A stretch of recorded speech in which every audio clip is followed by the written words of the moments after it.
Sir iPhone কিনছি। দেখি তো তোর আইফোনটা। কিরে, তুই না বললি আইফোন কিনছস, কিন্তু এটা তো অ্যান্ড্রয়েড ফোন।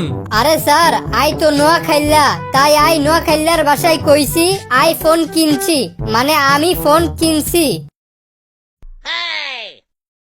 ডাক্তার বাবু, প্রেসক্রিপশনের একদম উপরে যে ওষুধটা লিখেছেন সেটা কোথাও পাচ্ছি না। আরে ওটা কোনো ঔষধ নয়, কলমে কালি আসছিল না বলে উপরে দাগিয়েছিলাম। দাগ দেওয়ার আর জায়গা পাইলেন না, প্রেসক্রিপশনের উপরেই দিতে হইলো। এই কারণে আমার 50টা ঔষধের দোকানে ঘুরতে হলো। একজন দোকানদার তো বলল কালকে আনিয়ে দেবে, আর আরেকজন বলল এই কোম্পানি বন্ধ হয়ে গেছে, অন্য কোম্পানির আছে। অন্যজন তো বলেই উঠলো এই ঔষধের খুব ডিমান্ড। আর লাস্টে একজন আমাকে বলল এটা তো ক্যান্সারের ঔষধ, কার হইছে। আজকে তোরে একটা মেয়ের সাথে বসে থাকতে দেখলাম, তা মেয়েটা কে? কখন, কোথায়?